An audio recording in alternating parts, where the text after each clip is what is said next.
E aí, pessoal, tudo bem? Tranquilo? Hoje eu vou estar gravando mais uma videoaula aí pro pessoal do 7º ano. O tema da nossa aula de hoje, gente, é formação do território brasileiro.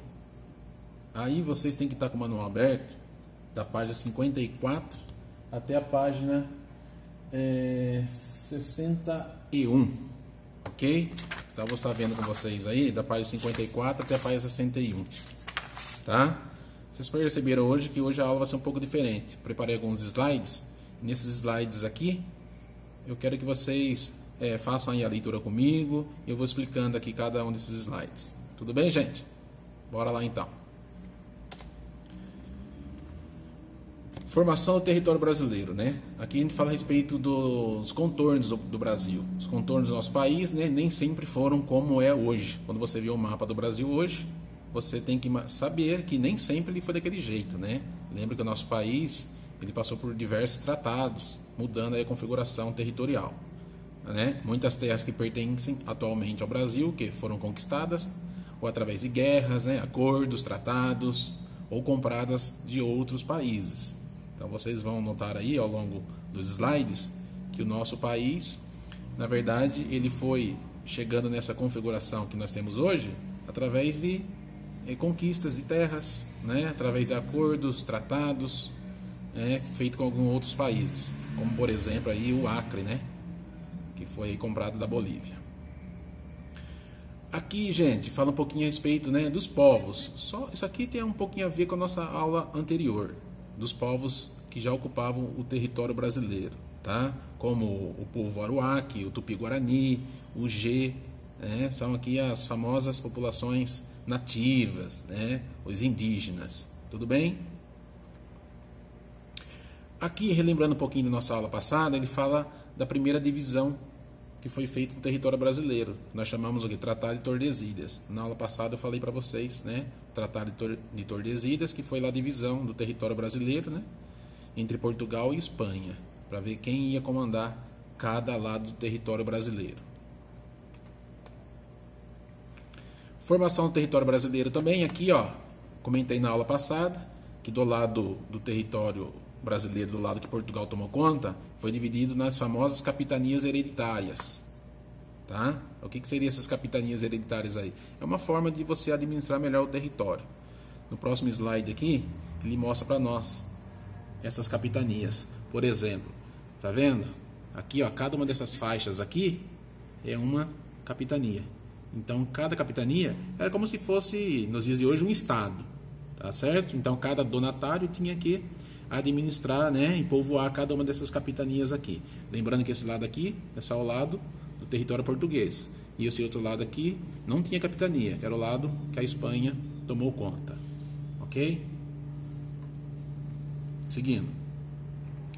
A formação do território brasileiro, ela foi sendo modificada com o decorrer do tempo, né? Mais uma vez lembrando, através de acordos, compras, né, guerras, tratados, tá certo? Alguns estados foram anexados de outros países, por exemplo, o Acre, né? Que às vezes vocês ficam falando, o Acre, quem mora no Acre, isso, aquilo, né? A gente percebe que o povo aqui tem muita discriminação com o Acre. Gente, o Acre foi um estado muito importante lá atrás, né? A questão do ciclo da borracha. O Acre pertencia à Bolívia, o Brasil acabou aí comprando, né, anexando, devido por essa riqueza econômica, a questão da borracha. Então, assim, o Acre, que as pessoas ficam falando, nossa, no Acre tem dinossauro, isso e aquilo, né? Então, fica aí com historinha sobre o Acre, né? Então, muito cuidado, tá certo, gente? Então, o Acre foi um estado bastante importante lá atrás, né? Século XVII, século XVIII, devido à questão da borracha. Vários estados da federação, né, foram criados e divididos. Aqui, gente, tem essa questão aqui, ó, formação do Brasil lá no século XVIII. Percebem aqui, ó, percebem aqui o seguinte: 1709 e 1789, tá certo? Então você percebe aí a diferença, né, dessa configuração territorial do Brasil e aqui. Tá? Você vai ver uma configuração totalmente diferente, né? Percebe aqui a questão das datas. como que o nosso país foi se configurando, né? Através de conquistas de novas terras, certo? Aqui, dois mapas, um lá de 1822 e o outro de 1889. Percebe que é uma configuração aí já mais integrada do território brasileiro, ok? Você percebe que o Brasil ele vai construindo aí os seus contornos, os seus limites territoriais muito parecido com o que nós temos hoje, tá ok? Você vê a presença aí dos estados, percebe que os nomes eram diferentes também, lá, Pará, Grão-Pará, tá? Então são alguns exemplos aí dos mapas. Seguindo, formação do Brasil no século XX. Então esse mapa aqui de 1943. Então reparem bem nele. Olha lá, os estados, percebe que isso aqui já tem uma configuração muito, mas muito parecida com o que nós temos hoje, tá? Acre, Amazonas, né? Pará, Mato Grosso. Aqui não tinha ainda Mato Grosso do Sul, né? Não tem o estado de Tocantins ainda aqui. Tudo bem? Vamos seguindo. Aqui ele fala aqui das causas, né? Por que o território brasileiro teve essas modificações? Primeiro, olha lá, expansão da ocupação portuguesa, certo? Então essa ocupação dos portugueses expandindo, conquistando novos locais. Isso foi um motivo muito importante na questão da ocupação territorial do espaço. Lutas entre os portugueses e os povos nativos, que os povos nativos tiveram que trabalhar para os portugueses, na questão de... até foram escravizados, na verdade, né? Os portugueses escravizaram muito os indígenas, tudo bem? Disputa pela terra aí com os invasores, teve essa disputa, esse conflito entre os portugueses e a população já nativa. E a questão da busca por riquezas e esses ciclos econômicos que nós já vimos, né? A questão aí do ciclo da borracha, a questão do pau-brasil, a cana-de-açúcar, café, e por aí vai. Ok? Isso aqui, ele é do estado do Pernambuco, isso aqui eu vou passar. Aqui, gente, olha que interessante essa parte aqui, que ele mostra para nós os principais ciclos econômicos responsáveis pela formação do território brasileiro. Olha lá, pau-brasil, mineração, a borracha, a pecuária, cana-de-açúcar, cafeicultura, algodão, certo?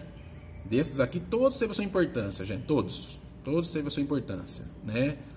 Um aí numa intensidade maior, que já falei para vocês a questão do café, né? Cafeicultura, o café ele foi assim de extrema importância mesmo para a acumulação de capital, para o desenvolvimento do país. Então o café é um destaque muito importante aqui. Mas todos eles teve a sua importância aí para o crescimento do Brasil, tá? Mineração também, na questão do ouro. E aqui, vamos lá, aqui vamos falar de ciclos por ciclos. Olha lá, aqui questão do pau-brasil, que foi o primeiro recurso explorado no nosso país. Deu o nome ao Brasil, né, lá, porque quando você cortava lá a árvore do pau-brasil, saía uma tinta, né, uma tinta vermelha, tudo bem? Que servia para tingir roupas, né? O pessoal lá na Europa, eles pegavam essa tinta para ficar tingindo as roupas. E com a árvore, a madeira, fazia lá violinos, né? Madeira nobre. A exploração foi nefasta, né? Infelizmente acabou desmatando muitas matas, né? Principalmente na área da Mata Atlântica. E isso também não estimulou a ocupação do território. Esse ciclo do pau-brasil ainda não tinha estimulado a ocupação do território brasileiro. Aqui ele mostra uma imagem interessante a respeito aí dessa extração, né, do pau-brasil, os indígenas, olha lá, não sei se dá para vocês perceberem aí, ele mostra lá os indígenas trabalhando, né, na extração do pau-brasil, certo? Cana-de-açúcar, por que ela foi importante? O açúcar era muito valorizado na Europa, né? Portugal já produzia açúcar em suas linhas lá no Atlântico. Aqui no nosso país o solo sempre foi muito favorável, né? O famoso solo de Massapê, que favorecia muito a plantação da cana-de-açúcar. A questão do clima, né, gente? Sempre foi algo importante. Um clima propício, quente e úmido. A ideia da monocultura, que é uma cultura única. Grandes latifúndios, que são grandes áreas de cultivos. Infelizmente teve o trabalho escravo, tá? E teve destruição muito intensa aí da Mata Atlântica. Aqui ele mostra umas áreas, né, da cana-de-açúcar no século XVI e XVII, né? Mostrando aí algumas cidades. Aí essa linha vermelha é tratada de Tordesilhas. E aonde estão essas áreas em verde aí, são áreas de plantação de cana-de-açúcar. Tá ok? Cana-de-açúcar. Portugal investiu na colônia, fixando o território e construindo engenhos. Os portugueses recebiam incentivos lá do rei, como títulos, honorários, além de não pagarem pelas terras que eram tomadas dos índios. Tá ok? Teve exploração muito grande aí da terra. E mais uma vez aí adotaram o trabalho do africano escravizado. Aqui ele mostra um exemplo aí do engenho, né? Uma grande propriedade do trabalho escravo. Aqui, né? Mais imagens aí dos escravos trabalhando na questão aí da cana-de-açúcar. Mineração. Mineração ocorreu principalmente aqui na região sudeste e centro-oeste do nosso país. Também teve a utilização do trabalho escravo. E aqui você percebe que começa já a favorecer a ocupação já do interior do nosso país. Então as pessoas começam a ocupar mais o interior, saindo um pouquinho da região costeira e ocupando mais a região do interior do Brasil. Aqui você vê também o surgimento de primeiras vilas, né, as cidades, porque o ouro propiciou isso. Só que infelizmente todo esse ouro aí a maioria foi levado para Portugal. Tinha a questão aí dos impostos, né? Absurdos, altas cobranças de impostos. E com esse ouro aí, Portugal pagou toda a sua dívida externa, né? Com a Inglaterra, utilizando o ouro do Brasil. Resumindo, baita de uma sacanagem, né, gente? Então, nosso país foi saqueado pelos portugueses ao longo da sua ocupação e colonização. Seguindo, aqui ele mostra exemplos, né, da mineração, né? Olha lá, eles extraindo aí o ouro, né? Sacos e sacos de ouro, metais preciosos. E aqui nós chegamos ao ciclo econômico da cafeicultura, né? Do café. Ocorreu principalmente na região sudeste e sul do Brasil. O solo também era favorável, a gente chama de terra roxa. Transformações econômicas, sociais e políticas no Brasil, muito grande. Por isso que eu falo, principalmente, que esse aqui foi o principal ciclo econômico, porque teve uma transformação muito grande em todas as questões, né? Econômicas, sociais e políticas. Trouxe também uma leva de imigrantes europeus, principalmente os italianos. O trabalho deixa de ser escravo, passa a ser um trabalho assalariado. Tá? Aqui você já tinha o fim da escravidão. Aí surge também, né, os famosos barões do café, que tomavam conta aí das fazendas de café. Toda essa cafeicultura aí propiciou para que, principalmente São Paulo, tivesse infraestrutura, acumulação de capital, e aí começa a chegar aí a questão das indústrias, desenvolvimento de portos, foi muito importante. Olha lá, acumulação de capital, expandiu a malha ferroviária. Tudo bem, gente? Aqui mais um exemplo aí, né, das fazendas de café, as pessoas trabalhando aí nessas fazendas de café. E aqui da borracha também, um ciclo importante, ocorreu na região norte do Brasil, ali nas árvores seringueiras, né, onde retirava o látex, que faz aí a borracha, né, para a indústria lá, pneus. Teve surgimento aí de algumas cidades, como Fordelândia, lá na região norte. Teve a construção do Teatro da Amazônias, né, porque gera riqueza. Tá ok? Questão de sementes roubadas aí lá na Malásia. Surgimento da borracha sintética. E também a borracha teve anexação do estado do Acre, que pertencia à Bolívia e agora começou a pertencer ao Brasil. Aqui ele mostra uma imagem, né?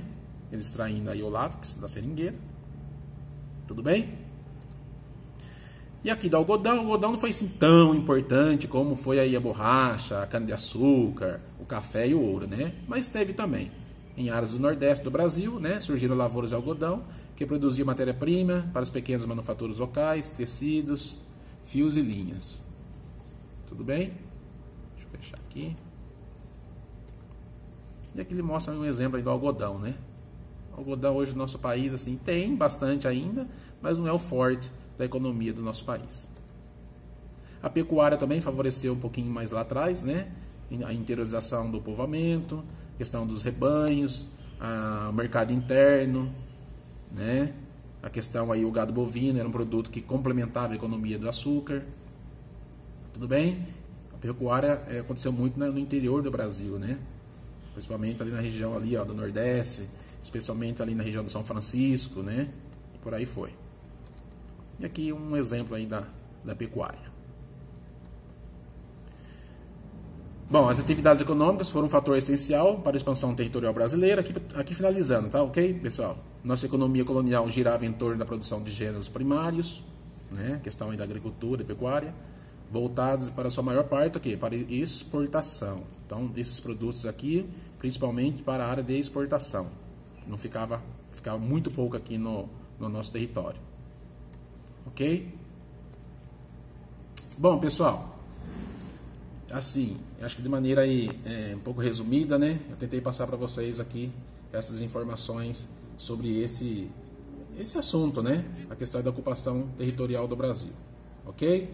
Então agora vocês façam aí aplicando seu conhecimento e vamos aguardar aí as nossas próximas videoaulas. Até mais, gente!